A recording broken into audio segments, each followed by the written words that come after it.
నమస్తే. శాంతి మంత్రంలో తమసోమా జ్యోతిర్గమయ అంటే అర్థమేమిటి? ఆత్మ ఆత్మకి బరువుండదు. అది అన్ని వైపులా అనంతంగా ప్రయాణించగలుగుతుంది. ఆత్మలోని శక్తి అన్ని వైపులకి ఒకే వేగంతో ప్రయాణిస్తుంది. ఆ శక్తిని మనము ఆత్మశక్తి అని అంటాం.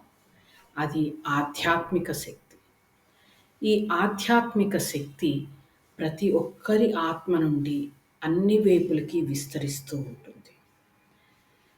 ఈ విస్తరించేది ప్రతి ఒక్కరిలోనూ, ప్రతి ఒక్క కణంలోకి కూడా ఈ ఆధ్యాత్మిక శక్తి వెళుతుంది. అయితే మనలో ఉండే చీకటి ఏమిటి అంటే అజ్ఞానం, తెలివి తక్కువతనం, లేకపోతే అర్థం చేసుకోలేని తనము, నాలెడ్జ్ లేకపోవటము, నెగెటివ్ ఎమోషన్స్. నాలెడ్జ్ లేకపోవడం అంటే పుస్తకాల నాలెడ్జ్ ఒకటే కాదు.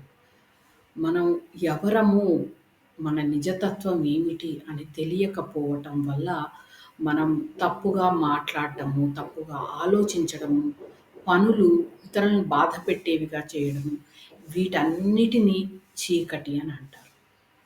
ఒక స్పిరిచువల్లీ ఎవాల్వ్డ్ సోల్ ఉన్నప్పుడు వాళ్ళల్లో ఈ ఆత్మశక్తి, ఈ కాంతి పుంజం యొక్క ఆధ్యాత్మిక శక్తి అనంతంగా ఉండి ఈ చీకటినంతా, నెగెటివ్ ఎమోషన్స్, నెగెటివ్ థాట్స్, అహంకారము, జెలసీ, లేకపోతే అజ్ఞానము, ఇలాంటివన్నిటిని తొలగించి వేస్తుంది. అలాంటి వాళ్ళని spiritually evolved or enlightened souls అని అంటాం. ఆత్మజ్ఞానం కలిగిన వారు అని అంటాం.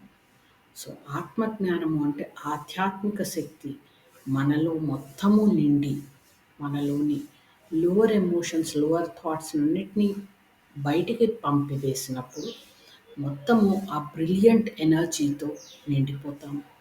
అప్పుడు స్పిరిచువల్లీ ఎన్లైటెండ్ సోల్స్ అవుతాం.